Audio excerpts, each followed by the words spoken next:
नमस्कार। आज बात करेंगे कढ़ी के बारे में।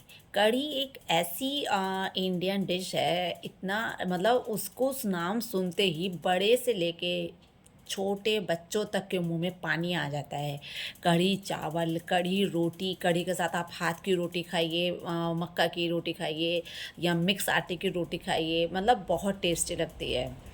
लेकिन क्या आपको पता है कि कढ़ी भी 2 तरह की होती है? एक गुणकारी, जो हमारे शरीर को फ़ायदा करती है, हमारा पेट साफ़ करती है, उसमें जितने भी जो हार्मफुल सब्सटेंस होते हैं उसको रिमूव करती है और मन का, मुँह का स्वाद अच्छा करती है। स्वाद ग्रंथियाँ हैं, उसे खा के उसका नाम सुनते ही सक्रिय हो जाती हैं। और एक होती है हानिकारक कढ़ी। तो अब आप सोचेंगे कढ़ी 2 प्रकार की कैसे हो सकती है? तो आज मैं आपको इस वीडियो में यही बताऊँगी कि कढ़ी गुणकारी कौन-सी होती है और हानिकारक कौन-सी होती है। पहले बात करेंगे गुणकारी कढ़ी की। जब हम कढ़ी बनाते हैं, कढ़ी के लिए सबसे ज़्यादा अच्छी चीज़ जो होती है वो होती है छाछ। छाछ मीन्स जैसे कि हम जो दूध की मलाई होती है, उसको जब हम चलाते हैं, फिर वो ऊपर मक्खन रह जाता है, नीचे छाछ रह जाती है। तो उस छाछ से जो कढ़ी बनती है, उसका टेस्ट और उसके गुण बहुत ही ज़्यादा औषधीय बन जाते हैं। लेकिन अब चूँकि अब घरों में 10-10, 15-15 दिन रख के लोग फ्रिज में मलाई जोड़ लेके फिर बनाते हैं, तो वो ताज़ी छाछ नहीं रहती, तो उसे यूज़ मत कीजिए।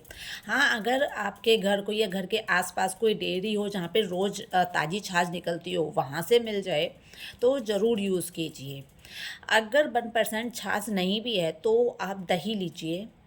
दही को पानी डाल के पतला करके और खूब मथ लीजिए। इतना मथना है कि उसमें एक भी मतलब एक भी वो ना रह जाए, फुटका ना रह जाए। जैसे वो कहते हैं ना फुटके वाले दही, वो नहीं रहने, बहुत अच्छी से उसको मथ लेना है। और जब उसमें मथ लें तो जितनी भी बेसन की हमें कढ़ी बनानी है, उसको उतने बेसन को उसी दही में डाल के और अच्छे से फिर से मथ लीजिए।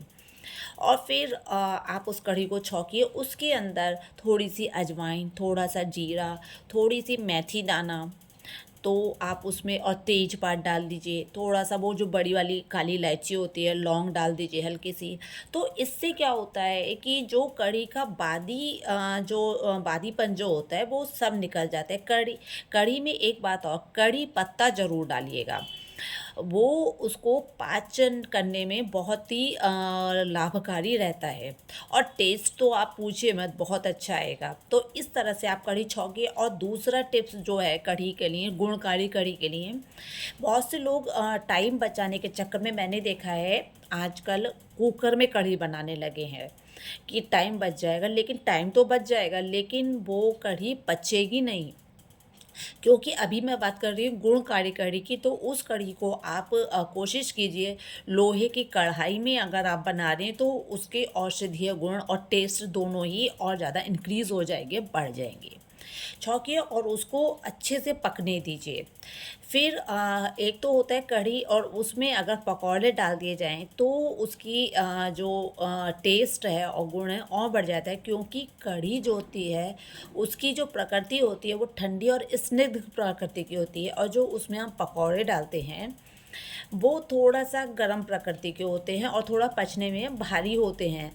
तो उसको पकौड़े भी कई तरह के, कोई उसके डाल देता है, क्या नाम है, पालक मेथी के पकौड़े बना के डाल सकते हैं। या फिर वो नहीं है तो आप बेसन में ही थोड़ा-सा पालक है या कुछ मेथी है या हरा धनिया ही डाल के नॉर्मल अच्छी तरह से उसको घे कर, मतलब चलाकर, फिर उसके पकौड़े बना के उस कढ़ी में डालिए। तो उससे वो जो कढ़ी है वो बहुत टेस्टी बनेगी। और आप अपने पसंद का मसाला भी कढ़ी में, उसके जब वो पक जाए, बन जाए, तो गरम मसाला डाल सकते हैं उसमें। तो उससे जो कढ़ी का टेस्ट है और जो गुण है वो बहुत ही इन्हेंस हो जाएँगे, बहुत ही बढ़कर आपके सामने आएँगे, और वो नुकसान भी नहीं करेगी और आपको फ़ायदा ही करेगी। तो ये तो हो गई गुणकारी कढ़ी। अब जो होती है हानिकारक कढ़ी, हानिकारक कढ़ी वो होती है कि यदि हमने उसको कई लोग नींबू डाल के कढ़ी को खट्टा कर लेते हैं, तो वो उतना फ़ायदा नहीं करती है, बल्कि वो नुकसान करेगी, क्योंकि वो एसिड होता है। नींबू जो होता है वो उसमें साइट्रिक एसिड हो गया एक तरीके से। और बल्कि मैंने बहुत ज़्यादा शादी के पंडालों में बहुत जगह देखा है कि जो हलवाई लोग होते हैं, कढ़ी को खट्टा करने के लिए दही को कम डाल के या ना डाल के उसमें वो डाल देते हैं। एक वो आती है ना वाइट से सिट्रिक एसिड जो होता है, टाटरी या साटरी करके जो होता है, वो बहुत ही नुकसानदायक चीज़ है। उससे जो हमारी आंतें होती हैं और वो हल्के हल्के कटने, उसमें जख्म होने शुरू हो जाते हैं, तो वो नहीं डालें, वो हानिकारक कढ़ी बन जाएगी। तो आप वही छाछ या दही की कढ़ी जो है वो बहुत अच्छी होती है। उसके अपेक्षा अगर आप इस तरह की चीज़ें यूज़ कर रहे हैं तो वो नुकसानदायक है। प्लस बासी कढ़ी को हमेशा इग्नोर करें। कढ़ी जो है वो ताज़ी अच्छी होती है, फ़ायदेमंद होती है, गुणकारी होती है। और बासी कढ़ी जो होती है भारी हो जाती है। जिनका पाचन, जिनका डाइजेशन बहुत अच्छा है वो खा सकते हैं, थोड़ा टेस्ट आ जाता है, लेकिन वो गुण नहीं रहते उसके अंदर। तो कोशिश यही कीजिए कि उतनी ही कढ़ी बनाइए जितनी आप लोग खा सकें। और अगर मैंने ये कहा है कि वो गुणकारी कढ़ी है, तो उसका मतलब ये नहीं कि आप पूरा दिन या रोज़ाना वही खाते रहें। कढ़ी को मैक्सिमम एक थोड़ा हैवी, जैसे उड़द होते हैं, राजमा होते हैं, या वो छोले होते हैं, ये थोड़ा हैवी डाइट माने जाते हैं, तो इसे महीने में अपने मेन्यू में 1 या 2 दिन ही शामिल कीजिए। तो अगर हम नियम से चलेंगे, कायदे से चलेंगे, तो हम हर चीज़ का स्वाद भी ले पाएँगे, उसे पचा भी पाएँगे और हमारी सेहत को भी नुकसान नहीं पहुँचेगा। तो इस तरह से कढ़ी बना के देखिए और देखिए कितना टेस्ट भी आता है और आपकी सेहत को कोई नुकसान भी नहीं पहुँचेगा।